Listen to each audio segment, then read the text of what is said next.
Hey, bienvenido a un nuevo episodio de Marketing para David, un podcast dedicado a vos, David, que estás escuchando y que necesitas, como yo, armas de marketing para diferenciarte y competir con los gigantes de tu industria, los Goliath. Mi nombre es Javier Iranzo y hoy estoy festejando los 200 episodios.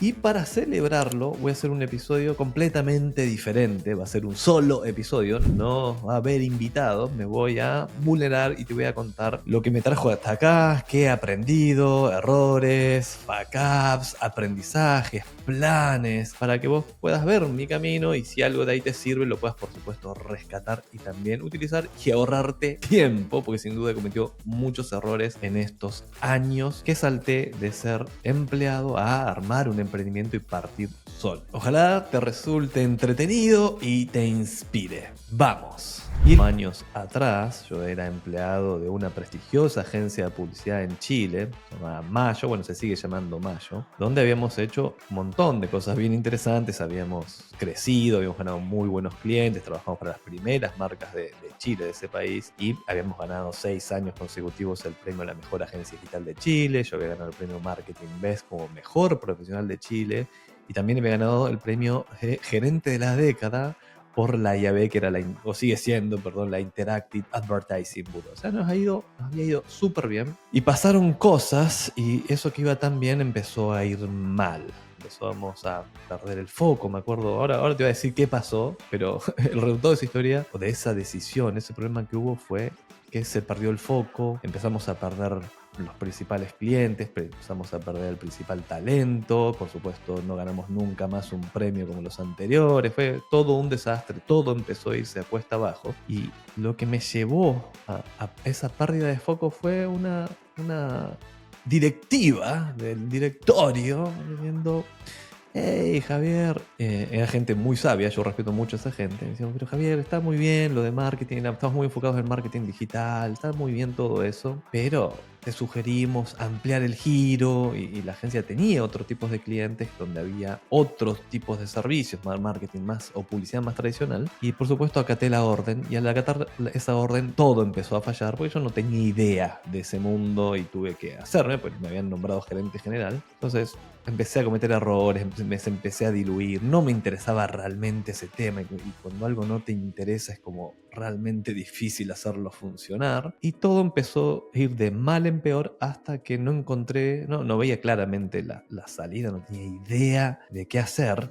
Lo único que sabía es que me tenía que ir de ahí cuanto antes, porque yo ya estaba muy involucrado, era socio de esa agencia, y cuando un negocio no va, los socios tienen que responder, y todos los ahorros que tenía, que había acumulado en estos años, se me iban a ir en cerrar, que era una de las opciones, cerrar la agencia y volver a cero completamente, con una familia ya armada, colegios y demás, lo cual hacía que el estrés en ese momento sea máximo. Y lo que empecé a hacer fue irme, y voy a ir rápido con esta historia, irme todas las mañanas muy temprano a un café a escribir, a revisar videos, tratar de aprender, tratar de encontrarle la vuelta, porque la verdad no tenía menor idea de cómo solucionar esa situación, cómo reencaminar a la agencia. Una agencia con mucha gente, con muchos costos, había más de 70, 80 personas, las oficinas preciosas pero carísimas, y no veía la manera de reencaminar ese negocio. Entonces me iba a tomar café y a tratar de encontrarle la vuelta, y un día, me voy a acordar siempre, estaba viendo YouTube y sale un pre-roll de Aaron Fletcher. Al día de hoy Aaron Fletcher sigue dando vueltas. Aaron Fletcher tenía, en ese momento yo no sabía cómo se llamaba ese tipo de cosas que hacía, pero tenía lo que hoy se denomina un video sales letter ahí en YouTube. Y empiezo a ver el video y digo: oh, esto sí puede funcionar, esto está muy bueno. Y básicamente él decía que las cosas en las agencias no funcionan, la mayoría de las agencias no funcionan porque no hay procesos, porque no hay una manera que sea replicable, escalable, porque cada vez que entra un cliente hay que reinventar la rueda, porque nadie sabe realmente lo que está haciendo. Y él proponía formatos, frameworks de trabajo, que por supuesto compré casi inmediatamente. Me acuerdo de haber costado una ganga para el día de hoy, para la época, creo que pagué $200 su curso, y lo tomé, y al día de hoy uso cosas que saqué de ese curso. Y ahí la cabeza me empezó a cambiar. Decía: bueno, en realidad puedo lo que hago sí sirve, lo que he aprendido estos años sí sirve, simplemente para este tipo de clientes, de estas grandes marcas, me está haciendo realmente tortuoso entregar el servicio porque no tenemos como el respeto de esos clientes, no tenemos autoridad, cada vez cada vez llegamos menos lejos en la cadena de comando de los clientes, llegamos al community manager, eran los últimos que nos atendían, antes hablábamos con el gerente general o con el gerente de marketing.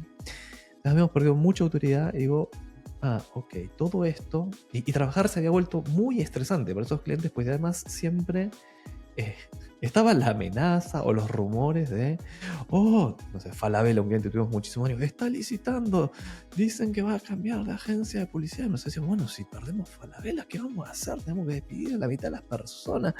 Es un desastre. Entonces ese estrés era insoportable.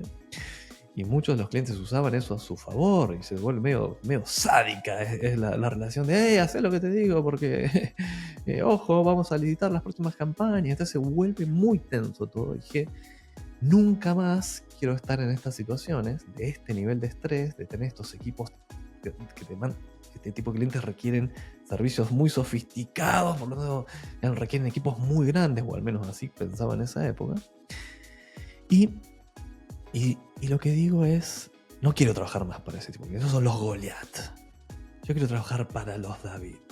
Porque en el medio, mientras estaba en esta crisis, digamos, todavía tenía ese empleo, pero sabía que no quería trabajar más para ese tipo de clientes, sabía que lo que yo entregaba cada vez tenía menos valor, y eso está demostrado porque cada vez bajamos en la cadena de mando, se licitaban, se nos iban clientes, se nos iba talento. Digo, ok, en las pymes puede ser que tenga una oportunidad, porque puedo hablar con el dueño, y porque con menor esfuerzo, con menos equipos, puedo entregar mayor valor. Eso creía en ese momento.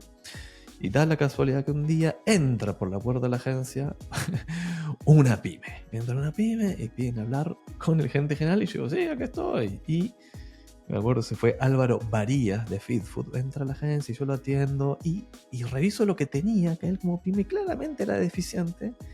Digo, bueno, en realidad sí puedo ayudar a este cliente, pero lo puedo ayudar yo, Javier.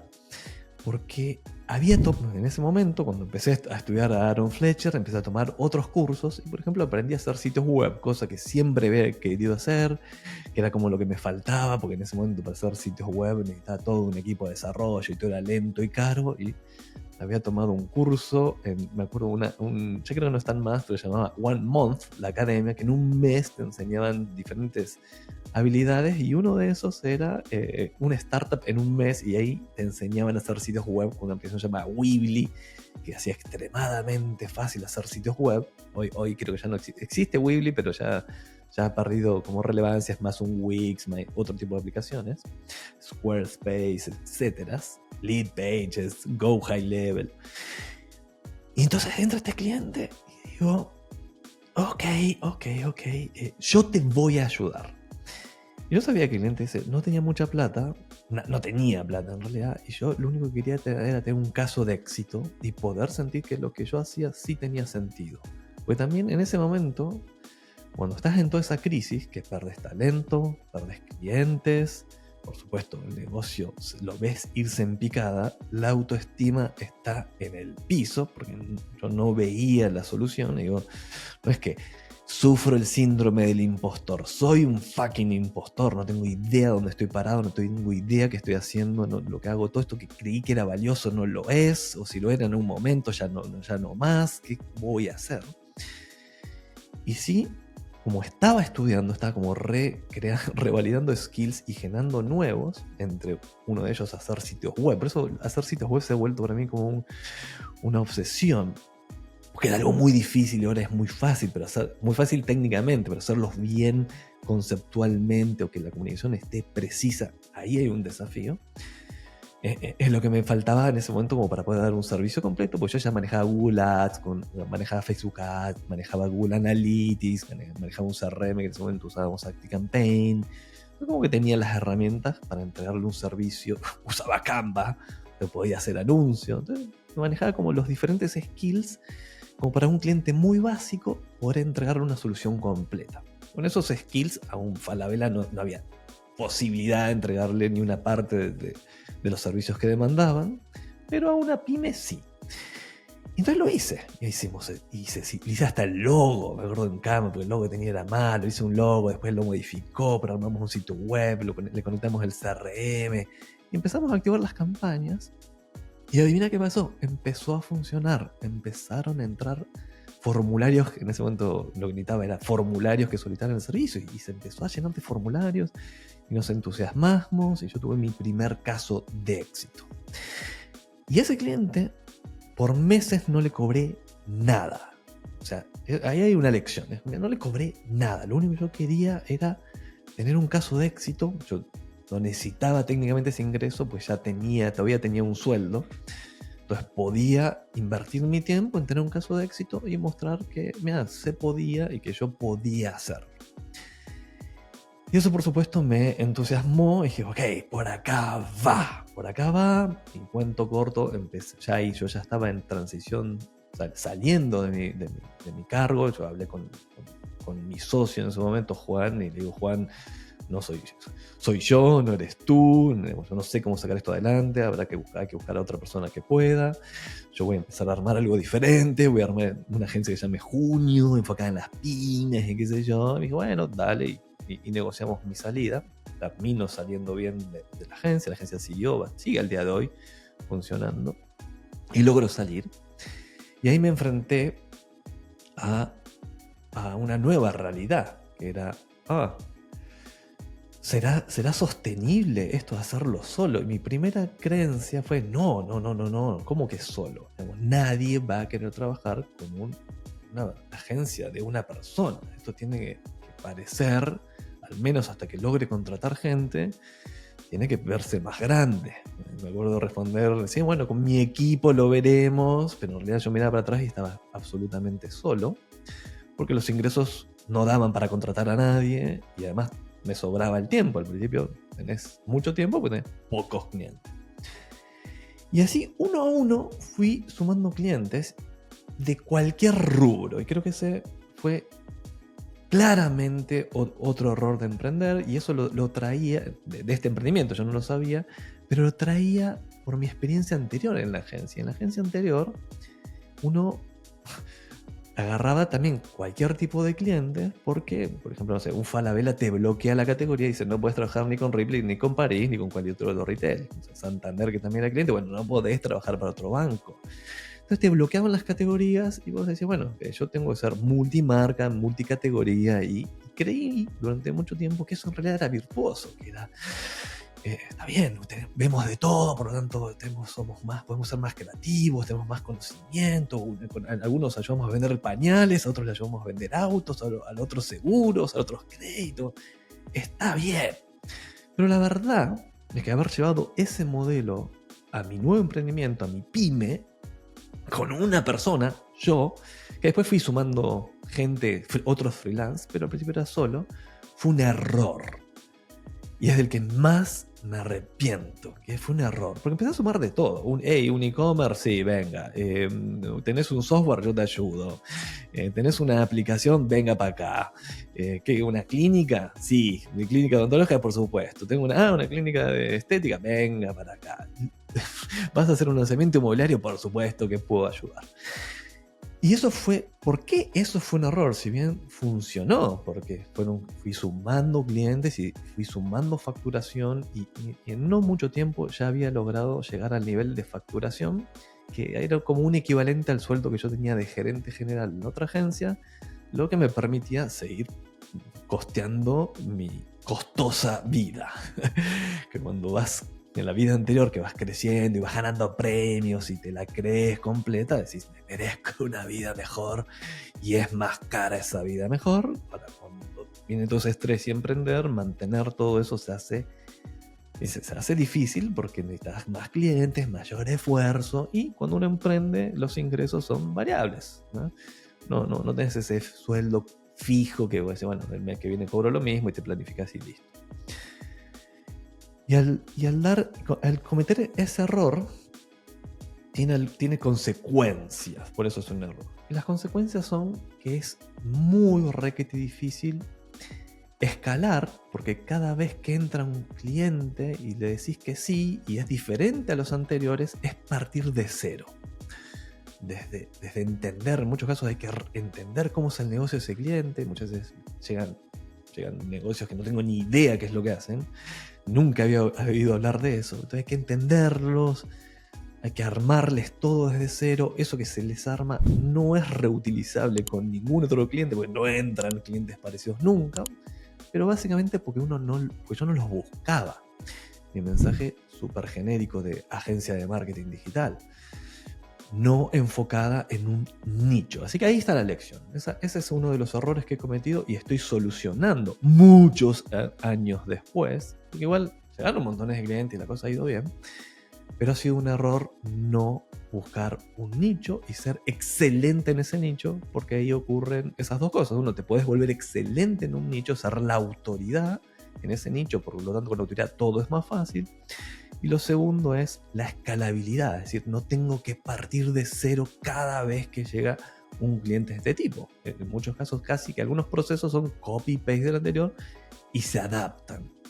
Esa es una de las lecciones que aprendí estos años y viene fundada en que mi vida, que tenía de formación profesional de no, está bien trabajar para todo tipo de clientes, qué nicho ni qué nicho, mi cliente es el que paga y punto. No.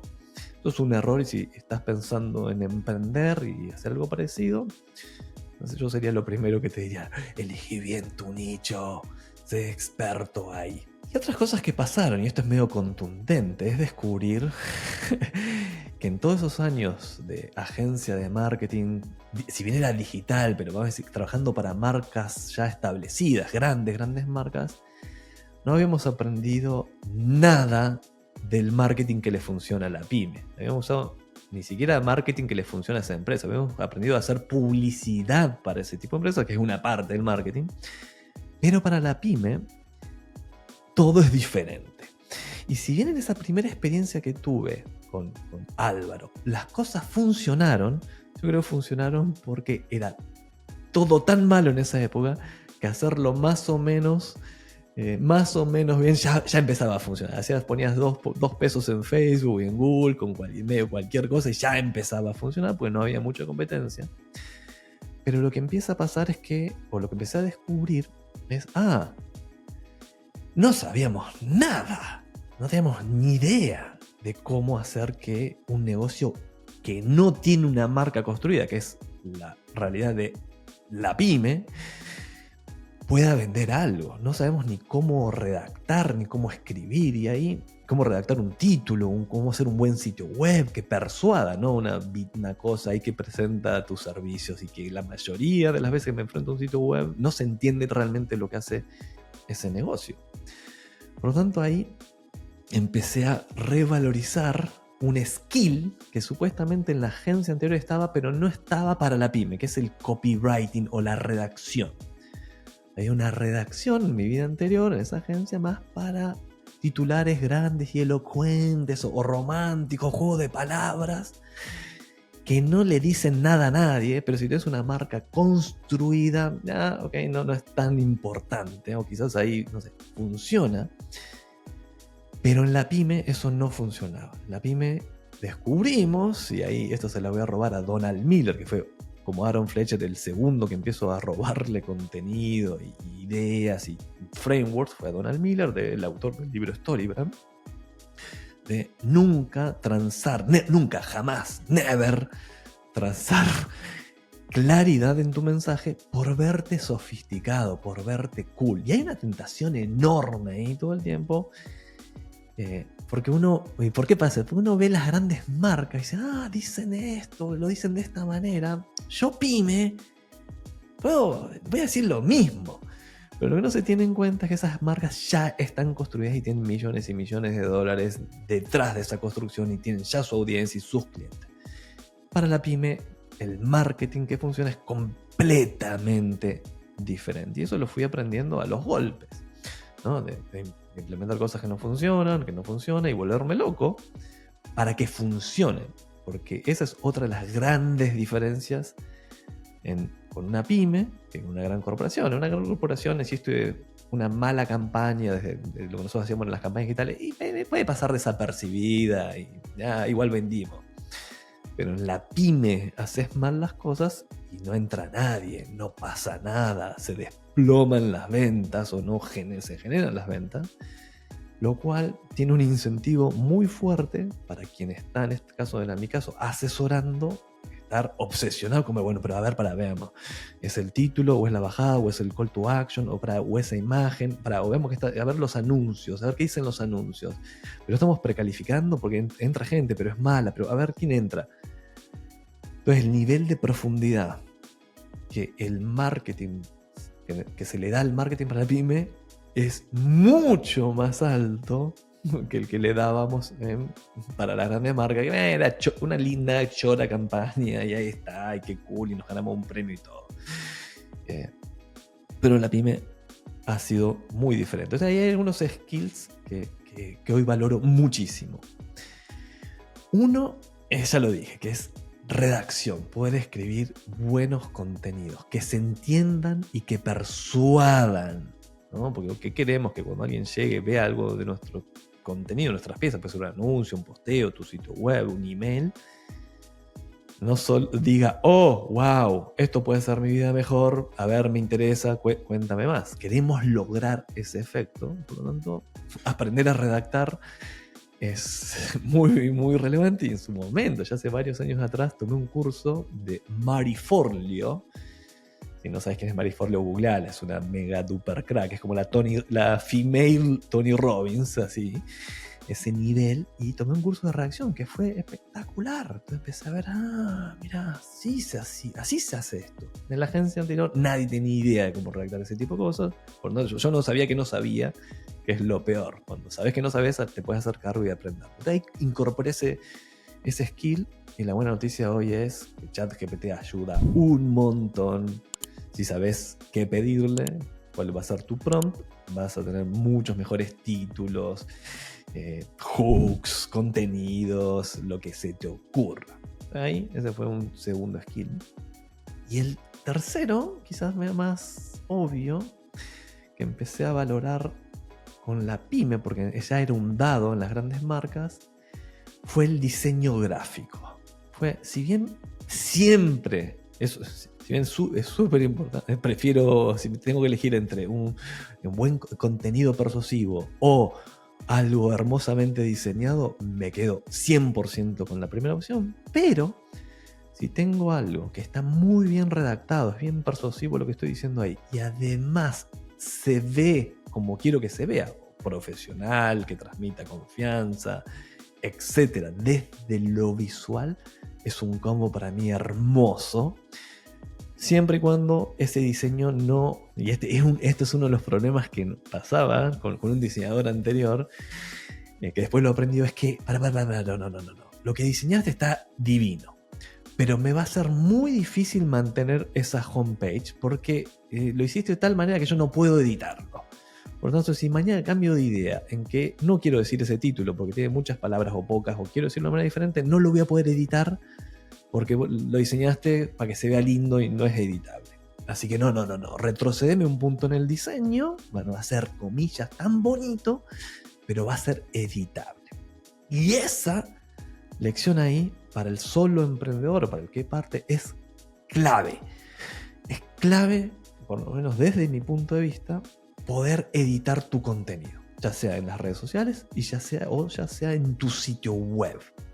Que tengas la capacidad de darte cuenta de, el título que puse en mi sitio web, que es el evento más importante, no está siendo relevante para mi cliente ideal, no está siendo persuasivo, no se entiende. Te empezás a dar cuenta, pues empezás a leerlo, lo empezás a analizar, o te lo dicen, empezás a tener señales que no funcionan. Y en ese mismo momento que eso ocurre en tu cabeza, tenés que poder abrir el sitio web, cambiar el título y poner publicar, e irte a dormir y decir, ok, lo solucioné, vamos a ver si ahora convierte mejor o a ver qué pasa. Así que hay algunas lecciones, y hasta ahí la cosa empezó a funcionar, pero también me di cuenta de, la reputación que yo había creado en esos años donde había ganado estos premios, incluso este Marketing Best, donde es todo un evento y te entregan esos premios y te aplauden y hay un video tuyo, y es una cosa muy linda, digamos, se ve formal ahí en Casa Piedra, digamos, todo bien. Me di cuenta que a mi nueva audiencia no tenían ni la menor idea de quién yo era, ni nada, y tenía que explicar todo desde cero. Por supuesto, decía, gané un premio y eso sirve, pero absolutamente nadie me conocía. Y digo, ¿cómo hago esto? Porque la verdad es que al principio con los referidos, que era mi única fuente de clientes, se agotó muy rápido. Entonces lo que empezás a ver es, no llega a nadie.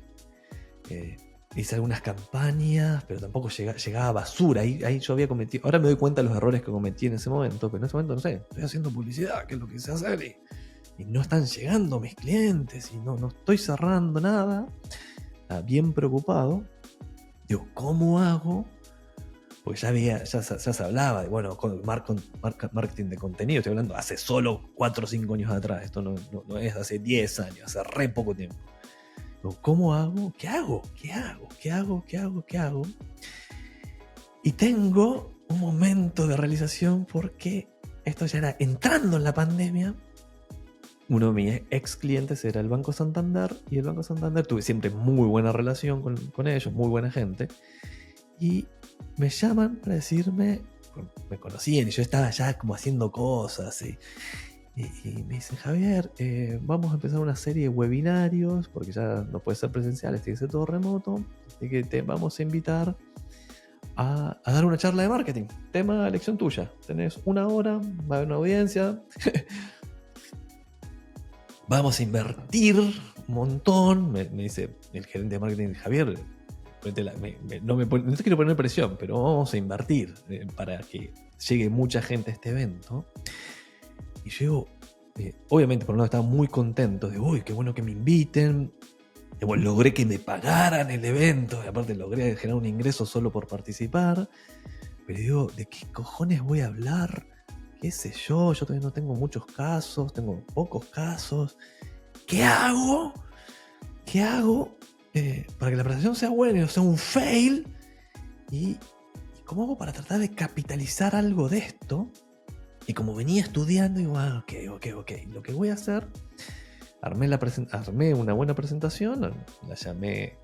Hoy me arrepiento del título, pero el título creo que era algo así como ¿cómo crear un plan de marketing a prueba de balas? Medio no decía mucho. Igual llegaron unas 2.000 personas, si mal no recuerdo, en vivo, que no deja de ser un número. Y me escribían amigos, Javier, me llegó un email de Santander, dicen que vas a dar una charla, y escuché la radio, y había afiches, y qué sé yo. Digo, mi nerviosismo subía, digo, pero yo sabía que yo podía dar esa charla, que iba a haber una audiencia, pero que podía... Después de eso no iba a pasar nada, no me iba a llegar, clientes, salvo que yo llamara. ¿Cómo capitalizo esa oportunidad en algo concreto? Y lo que se me ocurrió, pues en ese momento estaban de súper moda los infoproductos o los cursos. Y dije, lo que voy a hacer es ofrecer un curso de marketing para crear este plan, pero no lo tengo. Y no tenía mucha idea de cómo armarlo. Había visto algunos tutoriales y demás, pero nunca había armado uno de verdad, un buen curso. Entonces, igual, estaba con mucho apetito, mucho hambre, y dije, ok, voy a ofrecer un curso al final con un mega descuento, y si me lo compran, lo hago, y si no me lo compran, no pasa nada, o si me compran poquitos, devuelvo la plata y chao.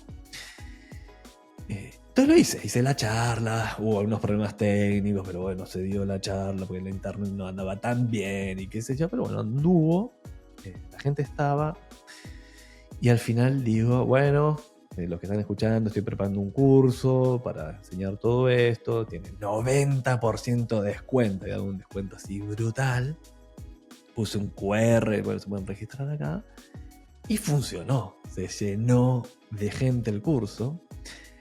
Y dije, maldita sea, a ver qué hacer este curso. O tengo dos opciones, devuelvo la plata o hago el curso. Por supuesto, elegí la segunda, me hice el curso y aprendí a hacer cursos. Y durante un par de años estuve haciendo cursos y vendiendo cursos, así que aprendí a hacer eso.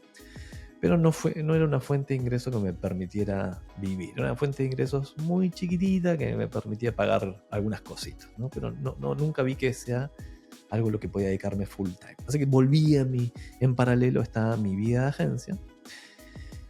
Pero sabía que ahí en esa experiencia de haberme, digamos, de tener una audiencia y de este contenido que había presentado, me había traído un resultado. Y bueno, ¿qué más? ¿Cómo hago para tener contenido? Yo sabía que tenía que tener contenido. ¿Cómo hago? Y en esa, después de ese evento, de ese webinario de Santander, me escribe mucha gente. Y una de esas me escribió: hola Javier, dice, súper buena tu charla.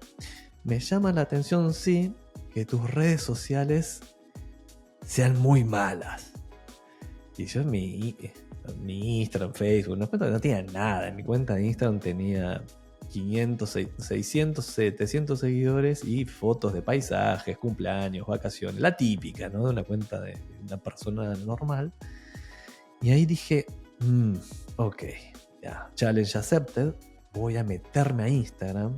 Y archivé todo eso, archivé todas esas imágenes, no creo una nueva, usé la misma, archivé todo y dije, ok, voy a usar mi cuenta de Instagram, voy a hacer que trabaje para mí, no yo para Instagram. Y empecé a subir contenido, empecé a conseguir todos los fines de semana, me puse a armar reels de temas y le puse mucha onda a eso y crecía medio lento hasta que vi un tutorial de, bueno, ¿cómo hacer crecer tu cuenta de Instagram con publicidad? Y hice un anuncio en Canva, todo pedorro, le puse plata y empecé a crecer a lo loco, de a 1000 seguidores por día, una cosa así.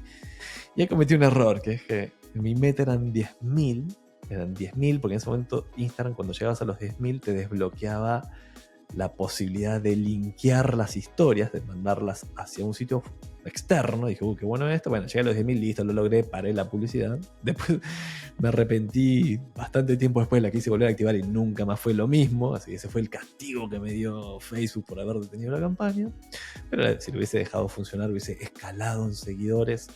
Que si bien no es una métrica que sirve solo como prueba social.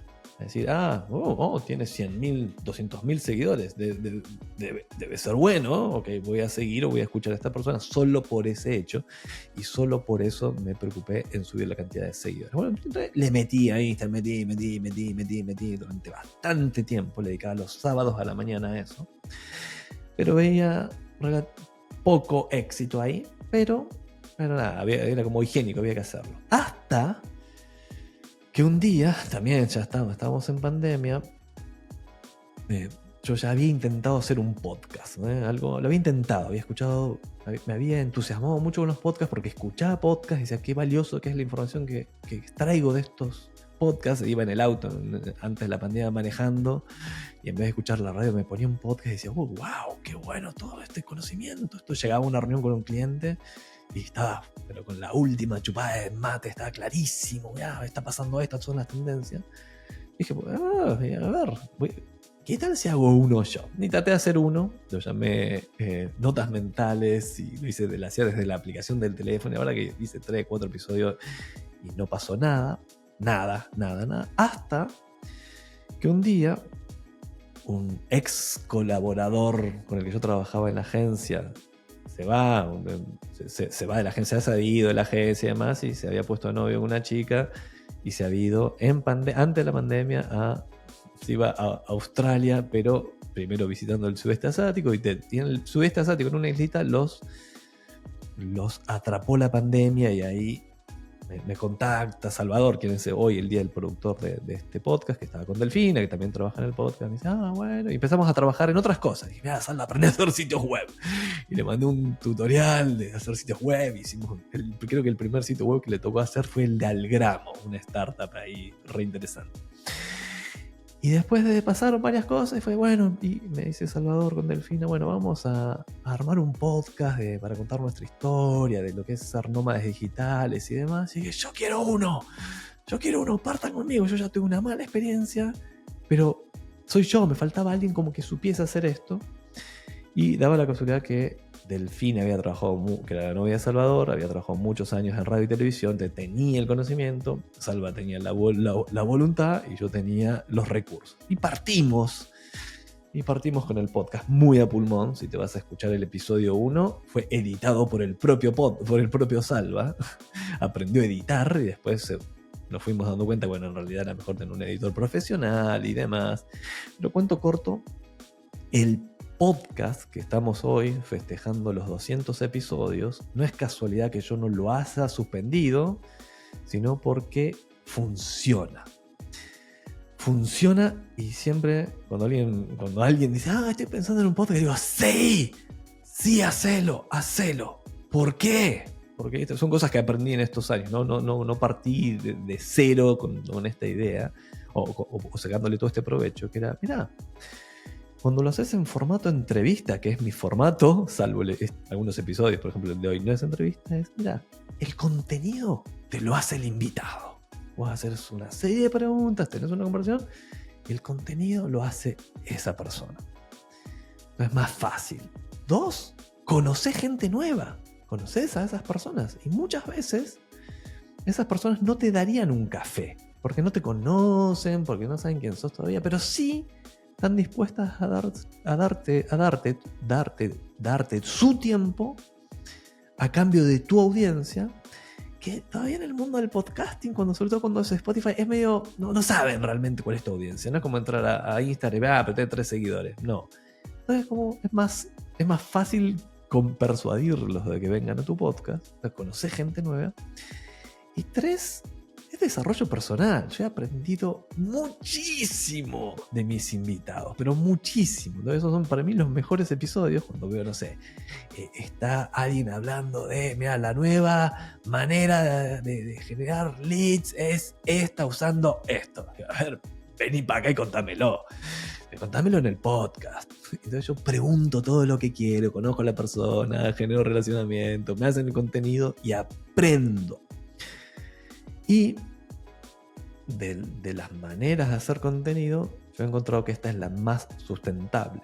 Porque, de nuevo, invierto 1 hora a la semana, se genera el podcast, se va de las diferentes plataformas de podcasting, incluida YouTube, y de acá sacamos contenido para mi sitio web, para mis redes sociales en formato texto, pero también en formato clip. Sacamos como los highlights o los momentos destacados del podcast, los sacamos, los compartimos en TikTok, Reel, Short, incluso en LinkedIn. Entonces, con 1 hora de mi tiempo puedo crear una tonelada de contenido con todos los beneficios anteriormente detallados. Entonces realmente ha sido para mí un hallazgo. Y si estás pensando, quizás yo debería tener mi podcast, la respuesta es sí.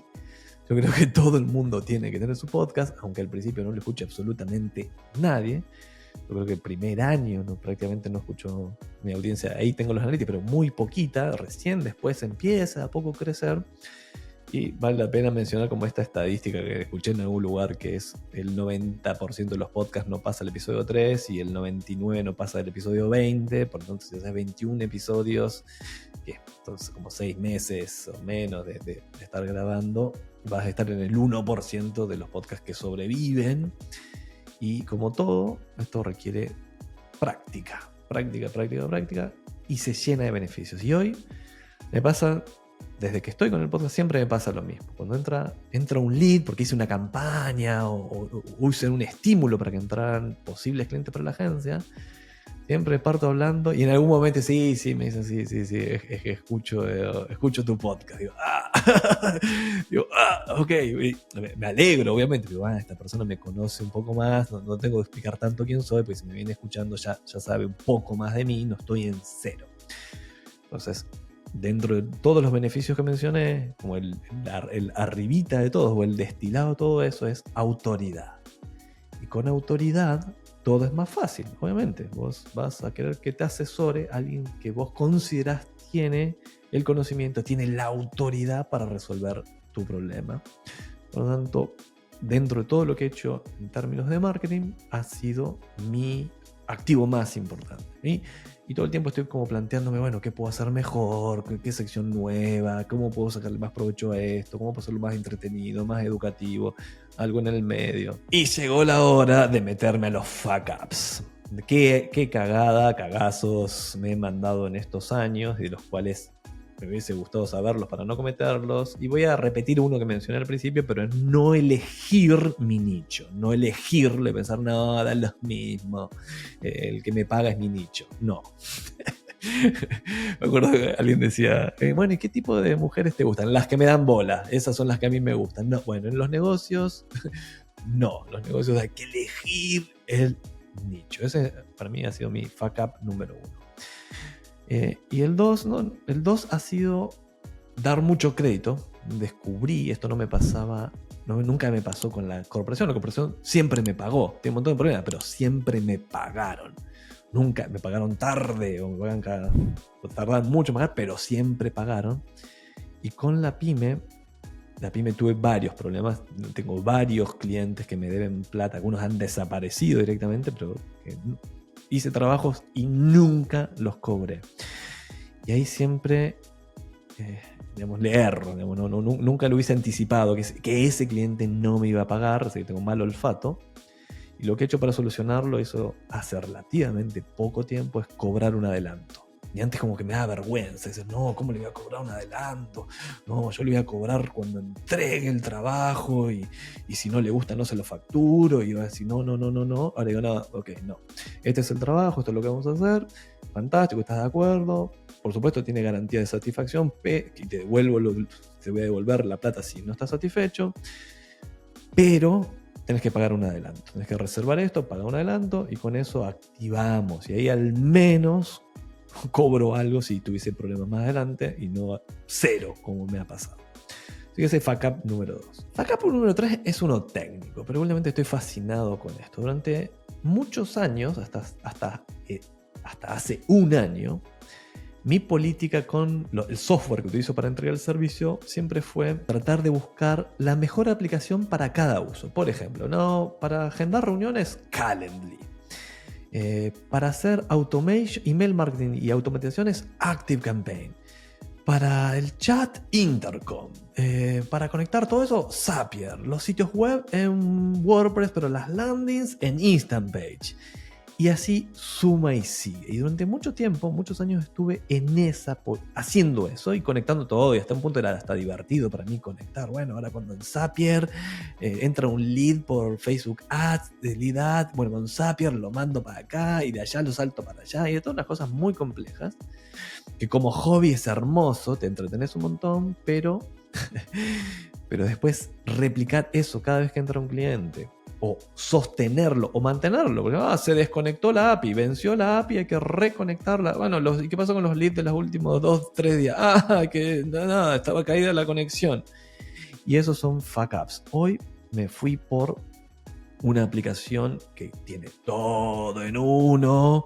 Yo compré una licencia, la llamo Santofunnel. Detrás de Santofunnel hay una aplicación que se llama High Level, pero que ha sido espectacular. Es espectacular porque pasé de tener di de baja todas esas aplicaciones y tengo solo una que tiene todo integrado, entonces la vida es mucho más fácil, sin lugar a dudas. Así que ese lo considero un fuck up. Resumiendo, estos 4 años, casi 5, porque el podcast partió después, han sido sin duda una gran experiencia. Estoy muy contento, lo recomiendo, y si a vos te interesa esto, escribime, comentame el episodio, seguimos hablando más de esto. Pero este mundo del solo emprendimiento, que si bien hoy tengo varias personas con las que colaboro, que son otros solo emprendedores o freelancers, ha sido un camino que me ha dado muchas más satisfacciones que todo el camino anterior. Todo lo anterior, hasta ese momento, tenía premios, plata y demás, pero este camino ha sido mucho más satisfactorio desde lo profesional, desde lo humano y desde lo económico. O sea, me cierra por todos lados este nuevo camino. Las lecciones, repasándolas, son cosas que me estoy planteando en este momento para el año que viene. Son claramente un nicho mucho mejor definido para poder escalar dentro de ese nicho y tener mayor autoridad dentro de ese nicho. La vida es más fácil así y los clientes más satisfechos y vos también, como quien entrega el servicio. Agradecer a toda esta gente que me ha ayudado. En el caso del podcast está Delfina, Ana, Salvador, pero de otro lado también me ha ayudado Paulo, Álvaro, Alejandro, Cintia, Nelson que edita esto.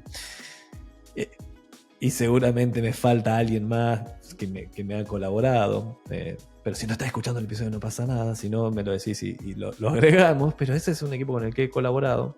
Y por supuesto, sin tu escucha, este podcast no hubiese llegado a ningún lugar. Así que siempre trato de esforzarme en tratar de entregarte algo que te sirva, que me ha servido a mí, que si ojalá en algún tema puedo estar un poco más avanzado que vos, trato de decirte, mirá, esto sirve, esto está bueno, esto a mí me ha funcionado o esto no me ha funcionado, como bueno, en este episodio hablamos bastante de eso. Y lo que pretendo para este año que ya partió es seguir haciendo esto, seguir perfeccionándome, seguir capacitándome. Quizás este 2024 que terminó me capacité poco, ese fue como uno de los fuck ups. Generalmente siempre estoy tomando cursos, este año como que tomé menos cursos y diciendo como el síndrome de abstinencia. Creo que en el que me voy a enfocar ahora este año, ya lo vengo diciendo, es inteligencia artificial. Ahí me he apalancado mucho en ChatGPT y Perplexity, y bueno, Claude no tanto, pero me he apalancado mucho ahí, y el año que viene quiero darle con todo. Así que estás pensando en estudiar inteligencia artificial, vamos juntos. Bueno, llegó el momento de despedirnos. Gracias por haberme acompañado hasta acá. Gracias por escuchar Marketing para David. Y el episodio de hoy está auspiciado por Podcast Remote Pro, que es nuestro servicio con el que ayudamos a otras empresas a tener su propio podcast invirtiendo solo 1 hora de su tiempo en la semana, y nosotros nos hacemos cargo de todo el resto, tal cual como lo hacemos para mí, lo podemos hacer para vos si eso te interesa. Entrá a javiriranzo.com y ahí fíjate, va a haber un botón clarísimo donde ofrecemos el servicio. De este lado del micrófono te habla Javier Iranzo y del otro está Delphi Sioani, Salva Luca en la producción y Ana Lago en la edición. Puedes escribir con consultas o comentarios sobre este episodio a mi email, javier@iranzo.com, y en mis redes sociales con el mismo nombre. No olvides suscribirte al programa de Spotify o donde sea que nos estés escuchando y activar las notificaciones para no perderte ningún episodio.